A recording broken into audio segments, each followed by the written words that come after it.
कर चुकी हैं पाकिस्तान पीपल्स पार्टी से, उनको हम वेलकम करते हैं। नाज, अब ज़ाहिर सब कुछ अपोजिशन के हाथ में आ गया है, नंबर गेम भी आपके पास है, हुकूमत के पास अब कुछ भी नहीं है, लेकिन उसके बावजूद बड़ी पुरएतमाद है हुकूमत। वो कह रहे हैं हम जाएंगे वोटिंग की तरफ। क्या लगता है क्या है हुकूमत के पास उस खत के अलावा और कुछ? बिस्मिल्लाहिर्रहमानिर्रहीम। देखिए, इस वक्त हुकूमत के पास कुछ भी हाथ में नहीं है, ये बात तो पूरी कौम जान चुकी है।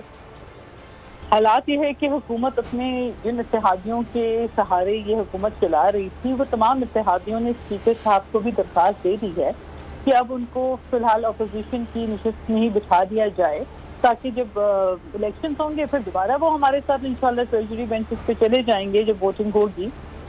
लेकिन ये है कि वो हुकूमत से अलहदगी मुकम्मल तौर पर अख्तियार कर चुके हैं। सो मच सो कि वज़ीर आज़म हाउस से जो फोन कॉल्स जा रही हैं वो तक अटेंड उनके अपने मेंबरान नहीं कर रहे।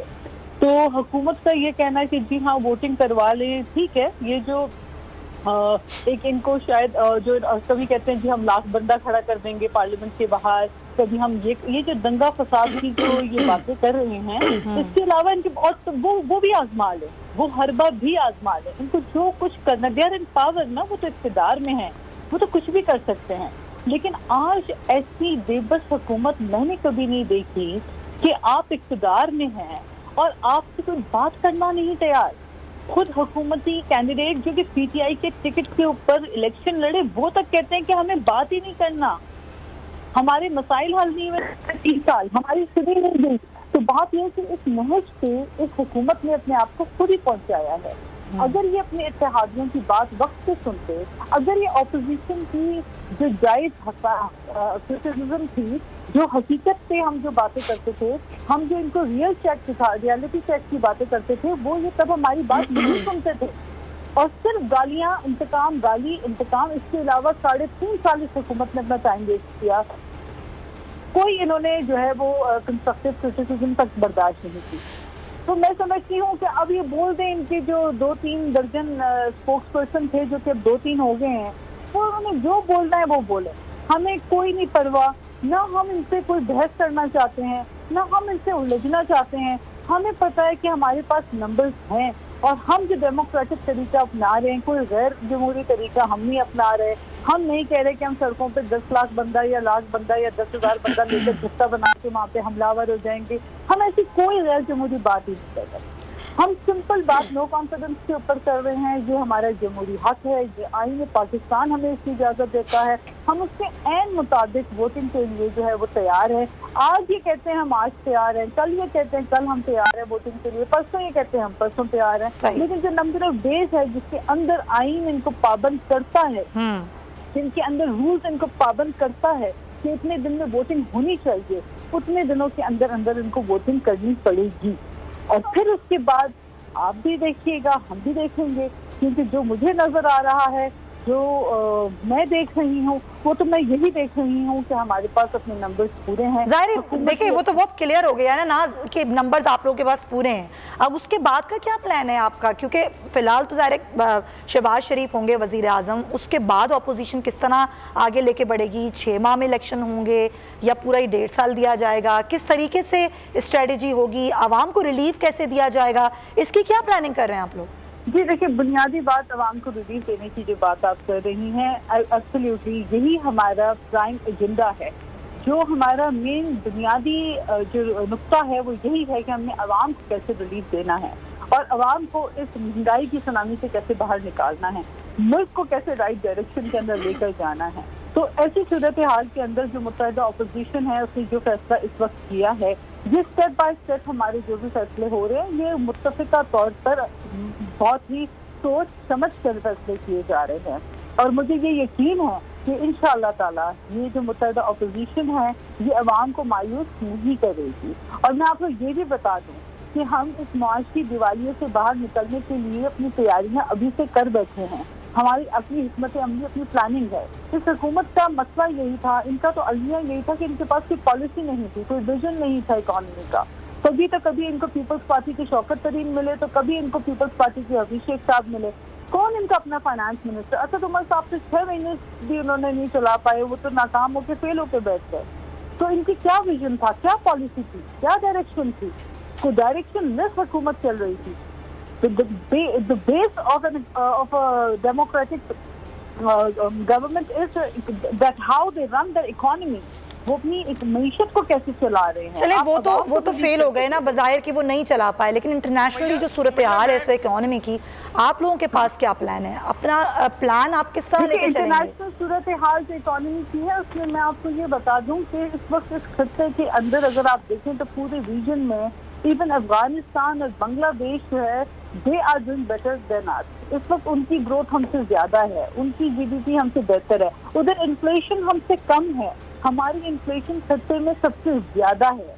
तो आप मुझे बताइए कि एक एग्रो बेस्ड कंट्री जो कि आपकी एक्सपोर्ट हम बीट करते थे, आज वहाँ के वजीर आजम कह रहे हैं कि हमारे तो फला मुल्क से अच्छे ताल्लुकात हो जाएंगे तो हम तो गंदम इम्पोर्ट कराया करेंगे।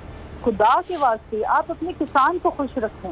हमारे पास ये तरीक़ेकार मौजूद है। हमने मुश्किल हालात में पीपल्स पार्टी ने 2008 में 2 फ्लड आए, सुपर फ्लड आए, जो स्वात ऑपरेशन चल रहा था, जो मुश्किल हालात थे उसके बावजूद हमने आवाम को रिलीफ दी थी। तो मैं समझती हूँ ठीक है, इनको मौका मिला, ये डिलीवर नहीं कर पाए। अब देखते हैं कि अगला जो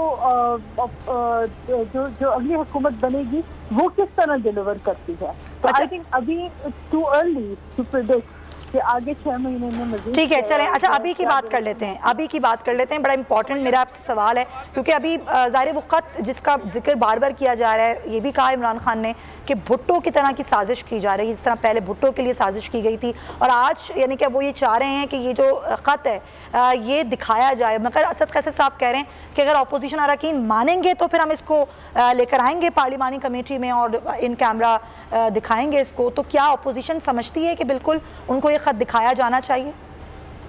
देखिए, पहली बात तो ये है, मुझे नहीं मालूम कि ये कौन सा खत, ये खत में क्या मंदरजात हैं और ये खत किसने इनको लिखा। अगर तो ये एम्बेसी की तरफ से आई है तो वो दिखाना ही तो चाह रहे हैं। अगर जी मैं बात कर दूँ प्लीज, अगर ये एम्बेसी, यूएस एम्बेसी या किसी भी मुल्क की हमारी एम्बेसी की जानिब से अगर कोई असेसमेंट रिपोर्ट को हवाला करके पेश कर रहे हैं तो मैं तो समझती हूँ ये तो फिर हुकूमत की अपनी डिप्लोमेटिक फेलियर होता है।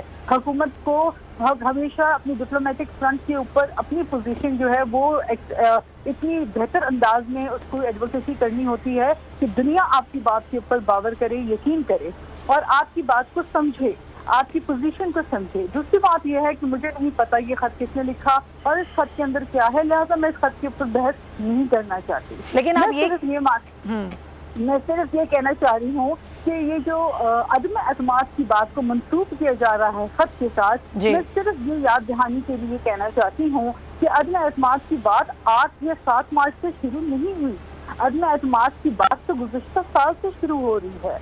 ये तो ऐवान में भी इन हाउस से इसकी बात हुई और उससे पहले भी तमाम इत्तेहादियों से 12 अपोजिशन ने कोशिश की अदम एतमाद के ऊपर उनको मुत्तफिक करने के लिए और कई सारे हमारे बेशुमार प्रेस कॉन्फ्रेंसेस के अंदर पिछले 7-8 महीनों से अदम एतमाद के ऊपर बात की जा रही है कि हम अदम एतमाद की मोशन लाएंगे, क्योंकि ये हुकूमत जो है ये सोलो फ्लाइट चल रही है। बस इस बात का जवाब दे दें कि पार्लिमानी कमेटी के इन कैमरा इजलास में खत दिखाने के मामले पर अगर आपसे पूछा जाएगा तो आप लोगों का जवाब क्या होगा?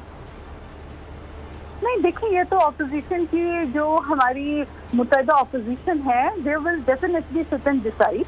ये तो जो भी फैसला होगा ये मुत्तफिका अपोजिशन का जो फैसला होगा और व्हेनेवर दे डिसाइड, अगर वो डिसाइड करते हैं कि जी हमें नहीं इस चीज का हिस्सा बनना, हम नहीं सुनना चाहते हुकूमत के इस नैरेटिव को, अच्छा, तो इट्स नॉट बाय फोर्स। लेकिन ये मुत्तहिदा अपोजिशन का जो है ये एक फैसला जो भी होगा और अभी तक ऐसी कोई चीज मुत्तहिदा अपोजिशन ने फैसला नहीं किया कि वो बैठकर कोई इन कैमरा सेशन का हिस्सा बनेंगे। फिलहाल अभी तक तो ऐसी चीज सामने नहीं आई है और जो भी फैसला मुत्तहिदा अपोजिशन करेगी इंशाल्लाह मुल्क के मफाद में करेगी। मैं सिर्फ आपके प्रोग्राम के तवज्जुह से ये कहना चाहती हूँ, देखिए मैं भी एक पाकिस्तानी हूँ, मेरा भी दिल अपने वतन के साथ धड़कता है और मुझे अपनी पेट्रियाटिज्म का सर्टिफिकेट लेने की किसी और पॉलिटिकल पार्टी से जरूरत नहीं है।